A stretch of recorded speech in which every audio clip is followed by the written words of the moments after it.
This is a Fox News Alert. I'm Brett Baer in Washington. The Obama administration Justice Department is going after a powerful Senate Democrat who has been publicly critical of the president. Correspondent Doug McKelway is here with breaking details of the indictment against New Jersey's Bob Menendez, who just moments ago announced he's stepping down as ranking member of the Foreign Relations Committee.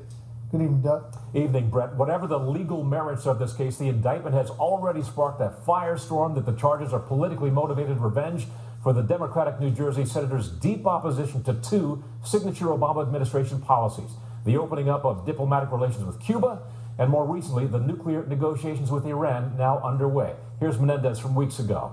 The more I hear from the administration and its quotes, the more it sounds like talking points that come straight out of Tehran. Word of a possible indictment was leaked early this month. At that time, Menendez says he did nothing wrong. Let me be very clear, very clear.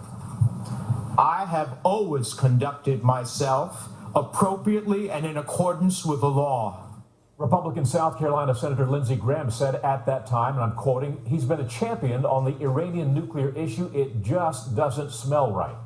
The indictment centers around Menendez's relationship with his friend and wealthy Florida eye surgeon Solomon Melgen. In 2010, Menendez took at least 3 flights to the Dominican Republic on Melgen's private plane. When the Department of Justice began investigating the trips, Menendez reimbursed nearly $70,000 for the cost of the flights, claiming that his failure to report the expenses was an oversight.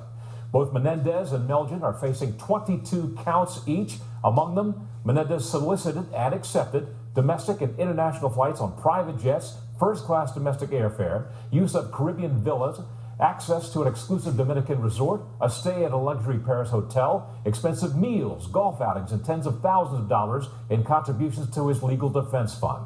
The other indictment says that he concealed things of value from Melgen by omitting them from annual financial disclosure reports, and that Menendez intervened in a Medicare billing dispute Melgen had with the Centers for Medicare and Medicaid Services, and that he tried to stop the Customs and Border Patrol from donating used screening equipment to the Dominican Republic so Melgen could sell screening equipment made by a company that he had a stake in. Late today, Menendez's communication director tweeted, and I'm quoting, "Neither Menendez nor his legal team have been informed of any action by a grand jury or DOJ. True to form, DOJ has told the media only." And again, Menendez, as he said, Brett, will be stepping down as ranking member of the Senate Foreign Relations Committee. Menendez and his attorney, Abby Lowell, will be holding a press conference in Newark, New Jersey at 7 p.m. tonight. I should point out there's no indication that he's stepping down as senator and that he'll still fight this, and we expect to hear that at 7 p.m. tonight. But, Doug, all this comes on the same day the Justice Department announced it will not prosecute former IRS official Lois Lerner.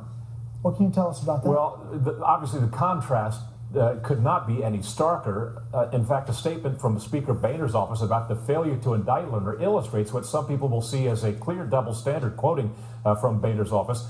Unaccountable federal bureaucrats using their power to attack the First Amendment strikes at the heart of our democracy, and the American people deserve the truth. The White House still has the opportunity to do the right thing and appoint a special counsel to examine the IRS's actions.